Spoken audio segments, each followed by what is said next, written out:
நன்றாயிருந்த பாலஸ்தீனர்களை இஸ்ரவேலர்கள் வந்து நாசம் பண்ணினார்களாம். யூதர்கள் அங்கு போய் குடியேற ஆரம்பித்தார்கள். இதை கேள்விப்பட்ட வேறு சில தேசங்களில் இருந்தும் யூதர்கள் புறப்பட்டு தங்கள் தேசத்தை நோக்கி வர ஆரம்பித்தார்கள். இந்த யூதர்கள் ஒன்றும் அவர்களுடைய நாட்டுக்கு போய் தேசத்தை ஆக்கிரமிக்கவும் இல்லை, எவனிடத்திலிருந்து பறித்துக் கொள்ளவும் இல்லை, பணம் கொடுத்து வாங்கிதான் வாழ்ந்தார்கள். அவர் எழுதின ஒரு புத்தகம் இருக்கிறது, இன்னசென்ஸ் அப்ராட், அதாவது வெளிநாட்டைய அப்பாவிகள் என்ற பெயரில் அவர் ஒரு புத்தகம் எழுதினார். ரொம்ப உலக பிரசித்தி வாய்ந்த ஒரு புத்தகம். அதுல 56வது அதிகாரத்திலே அவர் என்ன சொல்லுகிறார்? Of all the lands there are for dismal scenery, I think Palestine must be the prince. அதாவது உலகில் அழகான இயற்கை காட்சிகளை ரசிக்க கூடிய எத்தனையோ தேசங்கள் உள்ளன. அந்த தேசங்களுக்கெல்லாம் ஒரு இளவரசனை போல இருக்கும் ஒரு தேசம் பாலஸ்தீனா என்கின்ற தேசமாக இருக்க வேண்டும். அவர் இஸ்ரவேலை பற்றி சொல்லுகிறார். renowned Jerusalem itself, அந்த எருசலேம் என்ற பெயர் பெற்ற அந்த இடமாய் இருக்க வேண்டும். the stateliest name in history, அதாவது ஒரு அரசியல் ரீதியாக மிகவும் உச்சத்தில் இருக்கின்ற ஒரு பெயர் பெற்ற, சரித்திரத்தில் பெயர் பெற்ற அந்த எருசலேம் has lost all its ancient grandeur. தனது புராண மகிமைகளை எல்லாம் இழந்து காணப்படுகிறது. and is become a pauper village. பிச்சைக்காரர்களின், ஏழைகளின் உறைவிடமாய் மாறி இருக்கிறது. the riches of Solomon are no longer there to compel the admiration of visiting oriental queens. சாலமோனின் காலத்திலே அந்த எருசலேமின் மாட்சிமை எப்படி இருந்தது என்றால், கிழத்தேய மகாராணிகள் கூட அங்கு வந்தார்கள் அதை கண்டு களிக்க. ஆனால் இன்று அதையெல்லாம் இழந்து காணப்படுகிறது. the wonderful temple which was the pride of the glory of Israel, ஒரு காலத்தில் இஸ்ரவேலின் மகிமையாய் பெருமையாய் இருந்த அந்த தேவாலயம் இப்பொழுது இல்லை, is gone. Palestine is desolate and unlovely. வெறுமையாய் காணப்படுகிறது பாலஸ்தீனா. நேசிக்க முடியாத, பிரியப்பட முடியாத ஒரு இடமாய் மாறி இருக்கிறது. and why should it be otherwise? நல்ல விதமாய் அது எப்படி இருக்க முடியும்? ஏன்? Palestine is no more of this workday world. இந்த காலத்தில் தொழில் செய்து வாழுகின்றவர்கள் இருக்கிறார்களே, வேலைக்கு போவான் வருவான், தூங்குவான் எழும்புவான், வேலைக்கு போவான் வருவான், அப்படி ஒரு இடமாய் மாறிவிட்டது. It is sacred to poetry and tradition. It is dreamland. இப்போ அதனுடைய தூய்மை, புனிதம் கவிதைகளுக்கும் கதைகளுக்கும் மட்டுமே. அது ஒரு சொப்பன தேசமாய் மாறிவிட்டது என்று அவர் எழுதுகிறார். புரிகிறதா?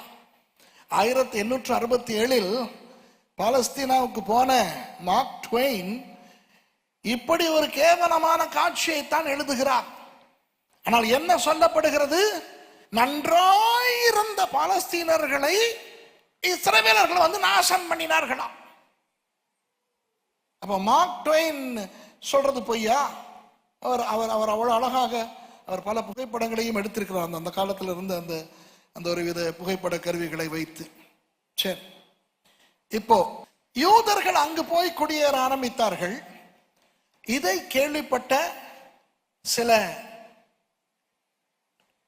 யூதர்கள், வேறு வேறு தேசங்களிலே வாழ்ந்த யூதர்கள், அந்த இங்கிலாந்தில் இருக்கின்ற யூதர்கள் எங்கள் தேசத்துக்கு போக ஆரம்பித்திருக்கிறார்களாம் என்று வேறு சில தேசங்களில் இருந்தும் யூதர்கள் புறப்பட்டு தங்கள் தேசத்தை நோக்கி வர ஆரம்பித்தார்கள். அப்படியானால் அன்பானவர்களே, ஒரு பெரிய ஒரு சரித்திர வருஷமாய் 1867 இருக்க வேண்டும். ஓகே, அப்போ இனி நான் உங்களுக்கு அதிலே இருந்து 50 ஆண்டுகள் 50 ஆண்டுகள் 50 ஆண்டுகள் காட்டி அந்த ஆண்டுகளில் என்ன நடந்தது என்று சொல்ல போகிறேன். சரியா?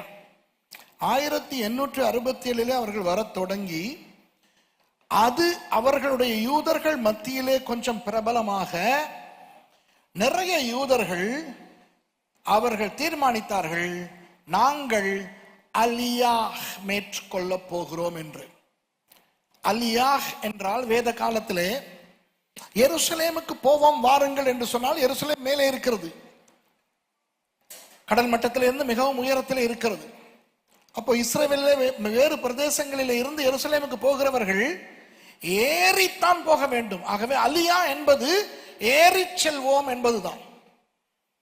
அப்போ வெளி தேசங்களில் இருக்கின்ற யூதர்கள் இன்று கூட இஸ்ரவேலுக்கு குடிபெயர்ப்பதற்கு அவர்கள் வைத்திருக்கும் பெயர் அலியாஹ். நீங்கள் இன்று இஸ்ரவேலுக்கு போனால் அங்கு இருக்கின்ற யூதர்களோடு நீங்கள் பேசினால், நீங்கள் எங்கு வாழ்ந்தீர்கள் என்றால் அவர் சொல்வார், என் அம்மா அப்பா அலியா மேற்கொண்டார்கள் 70களிலே, நான் வந்தேன் என்று சொல்வார்கள். சில பேர் சொல்வார்கள், நான் பிறந்தது அமெரிக்காவிலே, நான் 7 வருடங்களுக்கு முன்னே அலியா மேற்கொண்டேன் என்று. அப்ப அவர்கள் அலியா என்று சொல்வது எது? இஸ்ரவேலுக்கு குடிபெயர்வது. அந்த வகையில் முதலாவது பாரிய அலியா நடந்த வருடங்கள் எழுதுகிறவர்கள் எழுதிக் கொள்ளுங்கள், 1881 1903 வரை. 1881 1903 வரை வர ஆரம்பித்தார்கள். அப்படி வந்த பொழுது அங்கு வாழ்ந்த பாலஸ்தீனர்களுக்கும் அவர்களுக்கும் இடையிலே பிரச்சனைகள் எல்லாம் வந்தன. இவர்கள் அவர்களை அடித்தார்கள், அவர்கள் அடி வாங்கினார்கள். அப்புறம் கொஞ்ச கால யூதர்கள் அடி வாங்கி விட்டு அப்புறம் நினைத்தார்கள், நாம் ஏனடா அடி வாங்க வேண்டும், வந்தால் திருப்பி அடிப்போம் என்று அவர்கள் திருப்பி அடிக்க ஆரம்பித்தார்கள். இப்படி ஏகப்பட்ட பிரச்சனைகள் ஓடிக்கொண்டிருந்தன. அதெல்லாம் நமக்கு தேவையில்லை. நான் இப்போ அந்த யுபிலியை சொல்ல போகிறேன். ஜூபிலி எபிரேய மொழியிலே அதற்கு யுவெல், யுவெல் என்று சொல்லுவார்கள். யுவெல், யுவெல், அதுதான் யோவேல் தீர்க்கதரிசியினுடைய பெயராயும் இருந்தது. அப்போ அதனுடைய அர்த்தம் என்னவென்றால், யாஹ்வே தேவன் தான், எலோஹிம் தேவன், நமது ஆண்டவர் தான், நமது கர்த்தர் தான் தேவன் என்பதன் அடிப்படையிலே உருவான சொல் தான் அந்த யுவெல் என்ற சொல். ஆங்கிலத்திலே ஜூபிலி என்று வருகிறது, தமிழிலே யூபிலி என்று சொல்லுகிறார்கள். அப்போ 1867 இருந்து அடுத்த யூபிலியை கணக்கு பார்த்து எனக்கு வருஷத்தை சொல்லுங்கள், அந்த வருஷத்திலே என்ன நடந்தது என்று நான் சொல்லுகிறேன். 67 என்ன பாருங்க, 77 10 87 97 7 1907 1917. அப்போ 1917 ஏதாவது நடந்திருக்க வேண்டும். அவர்களுடைய அந்த நாடு சம்பந்தப்பட்ட விதத்திலே என்ன நடந்தது என்றால், அதுவரை அந்த பிரதேசத்தை ஆட்சி செய்து வந்த ஆட்டோமன் துருக்கியர்கள் முதலாம் உலக யுத்தத்துக்கு மாட்டிக்கொண்டார்கள். முதலாம் உலக யுத்தம் நடந்தது 1914 இருந்து 1918 வரை. அப்போ அந்த முதலாம் உலக யுத்தத்திலே ஆட்டோமன் துருக்கியர்கள் தோற்று போனார்கள். இப்போ நீங்கள் யோசிக்கலாம், ஹலோ கவனிங்க, ஆட்டோமன் துருக்கியர்கள் இருக்கிறார்களே, துருக்கியை சேர்ந்த, இப்போ டர்க்கி இருக்கிறது, டர்க்கி இஸ்தான்புல், அவர்கள் தான் துருக்கியர்கள். அந்த துருக்கியர்கள் எருசலேமை ஆண்ட காலத்தில் தான் சுல்தான் சுலைமான் அந்த அலங்கத்தை எல்லாம் கட்டினார். அப்போ அந்த துருக்கியர்கள் தான் 1867 இந்த யூதர்கள் வரும் பொழுது பொருளாதார நெருக்கடி காரணமாக யூதர்களுக்கு நிலம் விற்றான். ஒன்றை கவனிங்கள், இந்த யூதர்கள் ஒன்றும் அவர்களுடைய நாட்டுக்கு போய் தேசத்தை ஆக்கிரமிக்கவும் இல்லை, எவனிடத்திலிருந்து பறித்து கொள்ளவும் இல்லை. ஆபிரகாமும் தாவீதும் செய்தது போல இவர்கள் ஆட்டோமன் அந்த அரசாங்கத்திடமிருந்து பணம் கொடுத்து வாங்கிதான் வாழ்ந்தார்கள். ஆபிரகாம் ஞாபகம் இருக்கிறதா? அவருக்கு சாராளை அடக்கம் பண்ண வேண்டி வருகிறது. மக்ஃபலா குகையை வாங்க போகிறார். அப்ப அவர்கள் என்ன சொல்லுகிறார்கள்? நீங்கள் எங்கள் மத்தியில் ஒரு இளவரசன் போல இருக்கிறீர்களா? சும்மா தருகிறோம், அதெல்லாம் வேணும். ஆபிரகாம் கிட்ட சும்மா கொடுக்கறதால பிடிக்கவே பிடிக்காது. லோத்தை காப்பாற்ற போன போது ஞாபகம் இருக்கா? சோதோமின் ராஜா உனக்கு தருகிறேன். சும்மா பட, நீ என்ன எனக்கு தருவது? அப்புறம் நாளைக்கு உலகம் எல்லாம் சொல்லி திருவாய் ஆபிரகாமை ஐஸ்வர்யவானாக்கியது நான் என்று. இதுதான் ஆபிரகாம்.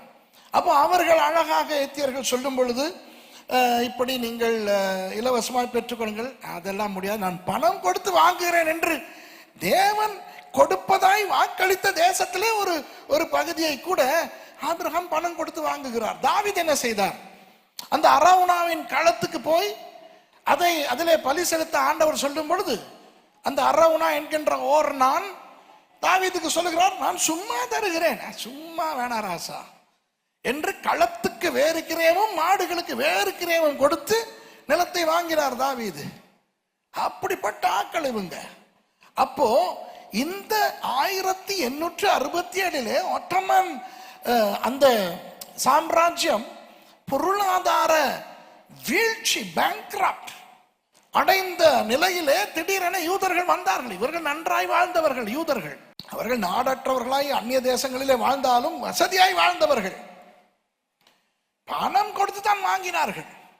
பணம் கொடுத்து வாங்கி வாழ்ந்த இடத்திலேயே சும்மா ஓசியிலே பிழைக்க வந்த அந்த பாலஸ்தீனர்கள் இவர்களோட பிரச்சனை இழுத்து 50 வருடங்கள் ரொம்ப கஷ்டம். பல விஷயங்கள் நடந்தன, பல அடிபுடிகள் நடந்தன, கொலைகள் நடந்தன, நிறைய விஷயங்கள் இருக்கின்றன. எனக்கு சொல்ல நேரம் இல்லை, விடுங்களேன். ஆனால் 1912 இருந்து 1918 வரையான அந்த 2ஆம் உலக யுத்தத்தின் போது ஒட்டமன் துருக்கியர்கள் பிரித்தானியர்களோடு தோற்று போகிறார்கள், தோல்வி அடைகிறார்கள். அப்போ அந்த பிரதேசத்திலே யுத்தத்தை பிரித்தானியர்கள் சார்பில் நடத்தி கொண்டிருந்த தலைவர் ஜெனரல் எட்மண்ட் அலன்பி. இன்றைக்கு நீங்கள் இஸ்ரேலுக்கு போனால் யோர்தானில் இருந்து இஸ்ரேலுக்கு போகும் அந்த பார்டர், அந்த தேச எல்லையிலே ஒன்றுக்கு பேர் அலன்பி பார்டர், அலன்பி பிரிட்ஜ் என்று இருக்கிறது, அலன்பி பார்டர் என்று இருக்கிறது. இவர் தான் ஒட்டமன் துருக்கியர்களிடமிருந்து எருசலேமை கைப்பற்றினவர். இவர் என்ன செய்கிறார்?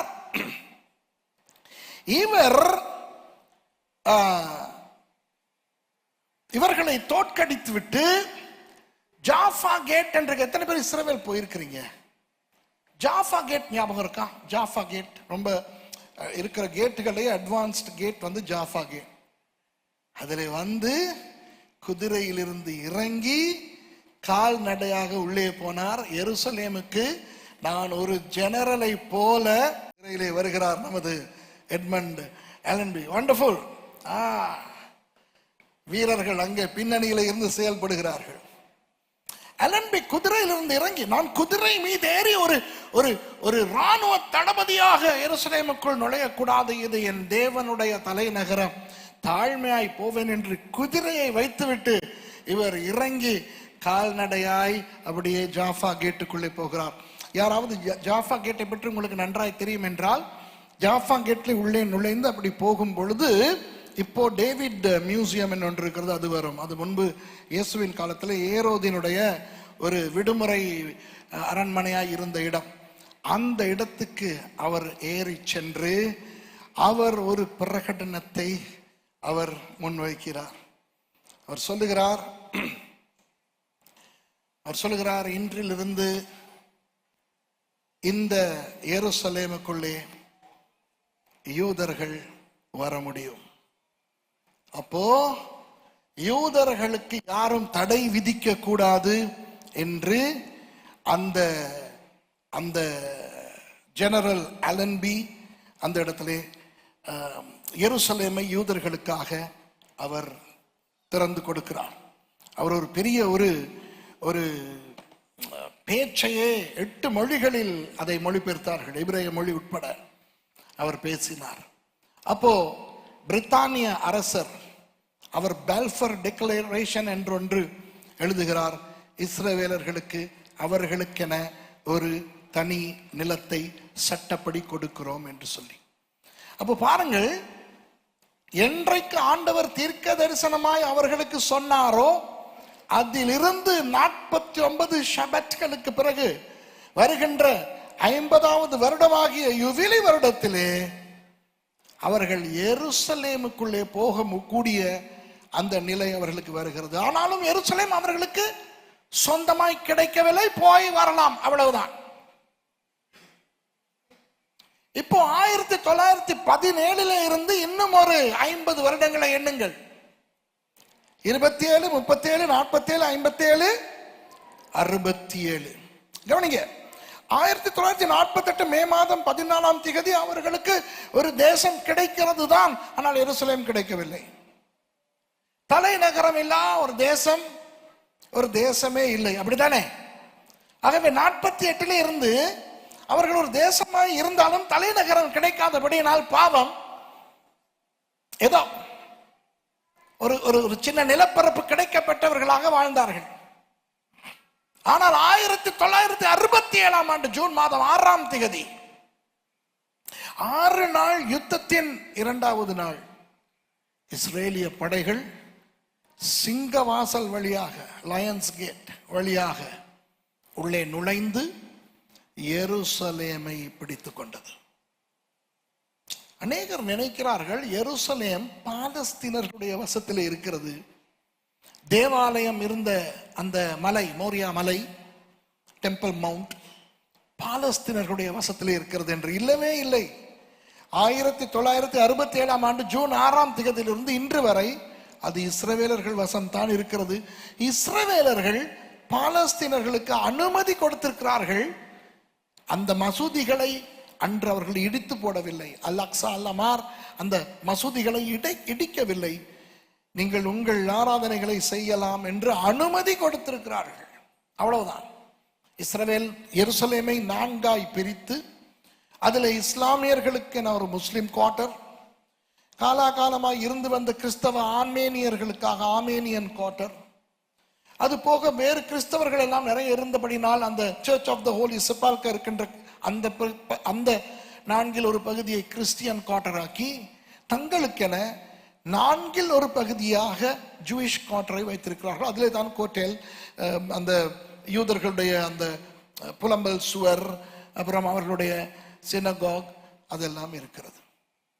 அவர்கள் அனுமதி கொடுத்தபடியினால் பாலஸ்தீனர்கள் உள்ளே இருக்கிறார்களே ஒழிய எருசலேம் இஸ்ரவேலர்கள் வசம் வந்தது எப்போ?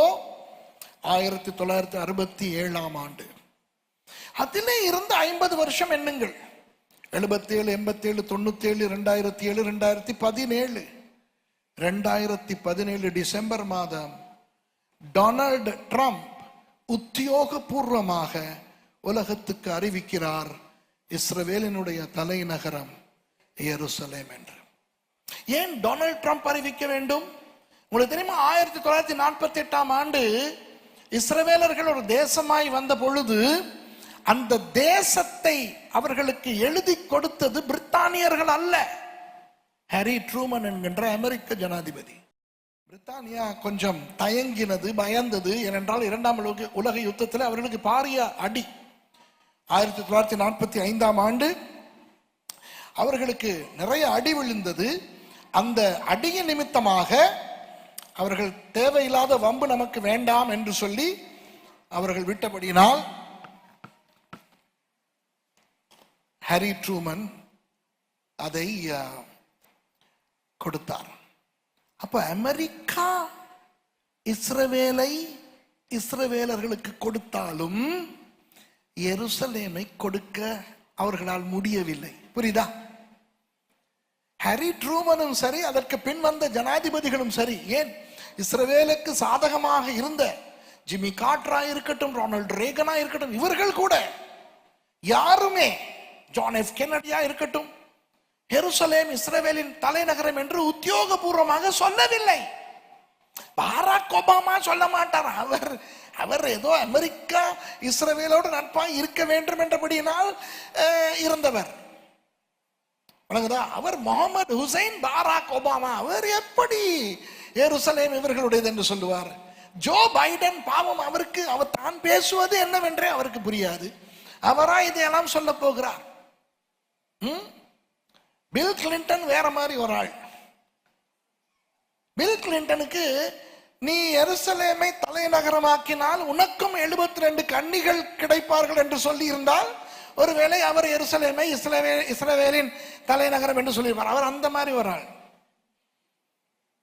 ஆனால் டொனால்ட் ட்ரம்ப் 2017 இதை அறிவித்தது அந்த இஸ்ரவேலர்களுடைய ஒரு யூபிலி கொண்டாட்டம். பாருங்கள், இப்ப நான் இந்த சம்மேளனம், இந்த 3 நாள் கூட்டத்துக்கு என்ன தலைப்பு? கடைசி காலம். அப்போ எதன் அடிப்படையில் பேசிக் கொண்டிருக்கிறோம்? அத்திமரம் துளிர் விட்டு பூக்கும் போது கோடை காலம் வருகிறது என்று அறிந்து கொள்ள. அப்போ அத்திமரம் துளிர் விட்டு பூ பூப்பது தான் எந்த காலம்? கடைசி காலம். கோடை காலம் கடைசி காலம் அல்ல. ஹலோ, விளங்குதா? கோடை காலம் தான் மகா உபத்திரவத்தின் காலம். கோடை காலம் தான் அந்தி கிறிஸ்துவின் காலம்.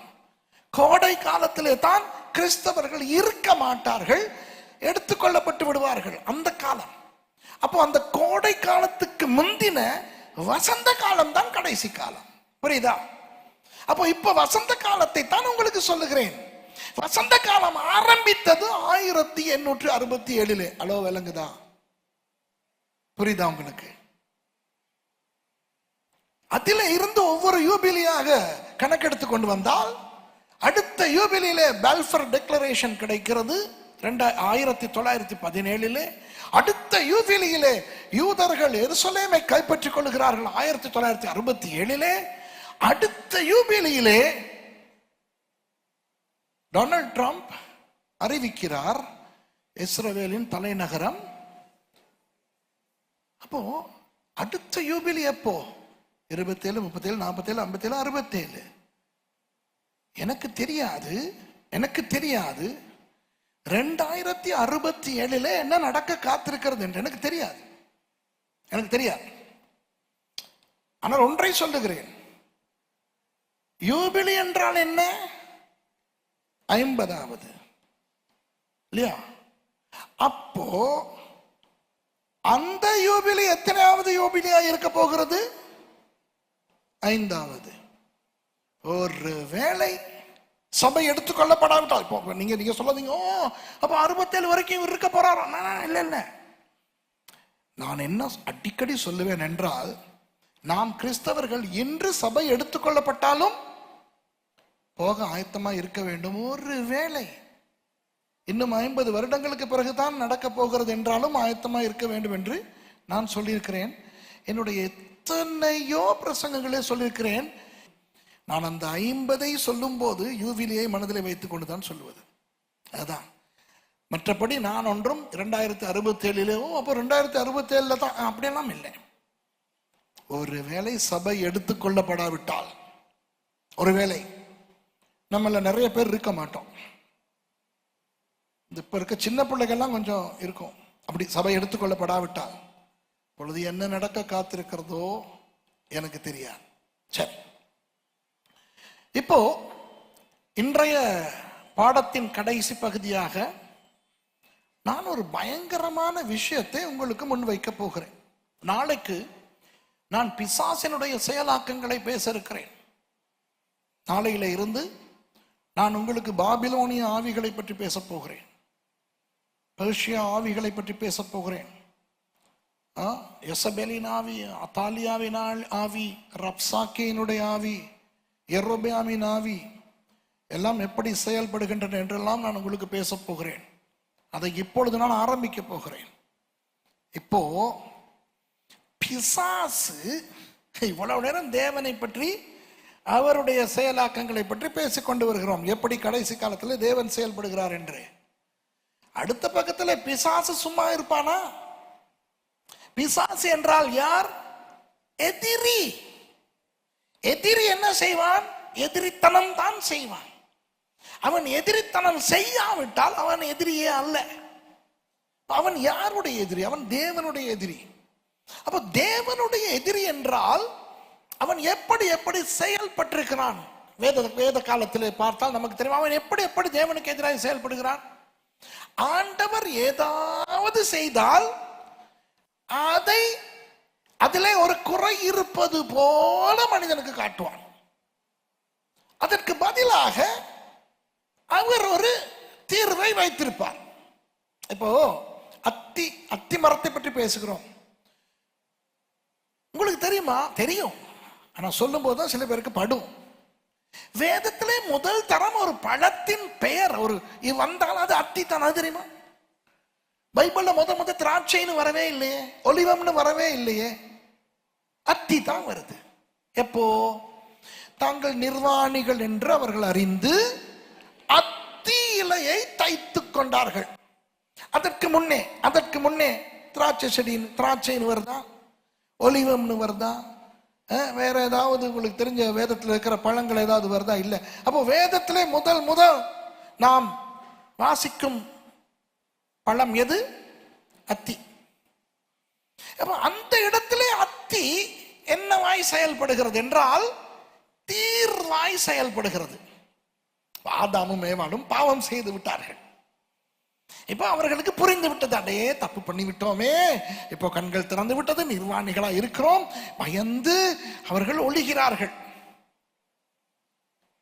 ஆதாமோ ஏவாளோ ஆண்டவரால் படைக்கப்பட்ட பொழுது அறிவு கட்டவர்களாக படைக்கப்பட்டார்களா? இல்லை.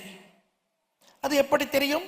இரண்டு விதங்களில் தெரியும். ஒன்று, ஆண்டவர் படைக்கும் பொழுது அறிவு கட்ட விதத்தில் படைக்க மாட்டார். அவர் படைப்பிலே குறை வைத்து படைக்கிறவர் அல்ல. இவன் தனிமையா இருப்பது நல்லதல்ல என்று அவர் படைத்து விட்டு பெண்ணை பிறகு படைத்ததுக்கு வேறு காரணம் உண்டு. ஆகவே ஆண்டவர் அறிவு கட்டவனாக மனிதனை படைத்திருக்க மாட்டார். அது முதலாவது சான்று. இரண்டாவது சான்று, நீங்கள் 3ஆம் அதிகாரத்தை வாசித்தால் அதில் 1ஆம் வசனத்திலே தமிழிலே சர்ப்பம் எல்லா மிருகங்களை பார்க்க தந்திரம் உள்ளதாக இருந்தது என்று வருகிறது. ஆஹா, அது உண்மையான எபிரேய மொழியின் அர்த்தம் என்னவென்றால் அறிவுள்ளதாக இருந்தது. மற்ற எல்லா மிருகங்களை விட சர்ப்பம் அறிவுள்ளதாக இருந்தது.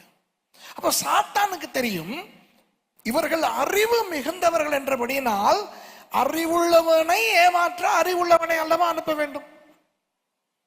ஒரு மொக்கனை ஏமாற்ற மொக்கனை அனுப்பலாம், அறிவுள்ளவனை ஏமாற்ற மொக்கனை அனுப்ப முடியுமா? அதனால் தான் சர்ப்பம் அனுப்பப்பட்டது. அப்போ இந்த இரண்டு சான்றுகளின் அடிப்படையில் ஆதாமும் ஏவாளும் அறிவுள்ளவர்கள். அவர்கள் பழத்தை சாப்பிட்ட பொழுது அவர்களுடைய அறிவு மங்கவில்லை. ஆகவே அவர்கள் தங்கள் அறிவை பயன்படுத்தி என்ன சிந்தித்திருக்க வேண்டும்? பிரச்சனைக்குள்ளே விழுந்து விட்டோம், தேவனுக்கு கீழ்ப்படியாமல் போய்விட்டோம். அப்போ இந்த பிரச்சனைக்கு தீர்வை தேவனிடத்திலேயே கேட்போம். விளங்குதா உங்களுக்கு? ஆண்டவரே, இப்ப எங்களை பார்க்க ஒரு மாதிரி இருக்கு, நீங்க செய்ய வேணாம்னு சொன்னதை செஞ்சிட்டோம் நாதா, ஏதாவது ஒரு விதத்துல எங்களோட நிர்வாணத்தை மறைக்கணுமே என்று கேட்டிருந்தால் தீர்வு ஆண்டவர் கொடுத்திருப்பார். இவர்கள் ஆண்டவரிடத்துல தீர்வுக்கு போகாமல் தாங்களாக ஒரு தீர்வை தேடிக்கொள்ளுகிறார்கள். நான் நினைக்கிறேன், இதை என்னால் நிரூபிக்கவும் முடியாது, நான் நினைக்கிறபடினால் நான் நினைப்பது தான் சரி என்று நான் வாதாடவும் முடியாது, அப்படி செய்ய மாட்டேன். நான் நினைக்கிறேன் ஒருவேளை சாத்தாண்ட ஐடியா இதுலயும் இருந்திருக்குமோ. அத்தி இலையே அதை விட நல்ல இலை. அத்தி இலை பார்த்திருக்கீங்களா? அத்தி இலையை விட அகலமான லேசாய் மறைத்துக் கொள்ளக்கூடிய பெரிய இலைகள் கொண்ட தாவரங்கள் உண்டு. அது ஏன் அத்தி? அதுல அந்த 3 இருக்கும், நிறைய கேப் எல்லாம் இருக்கும். அதை தைச்சு ஒரு அரைக்கச்சை உண்டு பண்ணுவது என்பது கொஞ்சம் சிரமமானது. நான் என்ன நினைக்கிறேன் என்றால், இந்த சாத்தான் பரலோகத்தில் இருந்தவன் அல்லவா? ஆண்டவர் வேறு நிறைய விஷயங்களை அவர் சொல்லுவார். அவருடைய சீக்ரெட்ஸ் வச்சிருக்கிறவர் இல்லை. அதனால்தான் சாத்தானை பற்றி எசேக்கியேல் 28 படிக்கும் பொழுது ஞானத்தால் நிறைந்தவன் என்று அவனை பற்றி இருக்கிறது. அவனுக்கு நிறைய தேவ ரகசியங்கள் தெரியும். இன்று கூட அவனுக்கு தெரியும். எங்களை விட பைபிள் ஸ்காலர் அவன் தான். அப்போ நான் நினைக்கிறேன், அத்தியை ஆண்டவர் ஒரு நல்ல உவமேய தாவரமாக உண்டாக்கினது பிடிக்காமல் இவன் கவுண்டர்ஃபீட்டாக பயன்படுத்தினான். விளங்குதா? அப்போ அத்தியையே ஆண்டவருக்கு எதிராய் பயன்படுத்தினான், அதை அங்கீகரிக்கவில்லையே. அதிலிருந்து என்ன தெரிகிறது? சாத்தான் எப்பொழுது பார்த்தாலும் நகலை முன்வைப்பான். அவன் எவ்வளவு ஞானத்தால் நிரம்பினவனாய் இருந்தாலும் அவனுக்கு எதிர்காலம் தெரியாது. அவன் நினைத்தான் இஸ்ரவேலின் கதை முடிந்து விட்டது. அவர்களில் சிலர் தீர்க்க தரிசனம் உரைத்தது சாத்தானுடைய காதில் விழுந்திருக்குமா, விழுந்திருக்காதா? சாத்தான் புதைந்து போன பெர்கமவின் ஜெயுசை பாகாலை உயிரோடு எழுப்புகிறான்.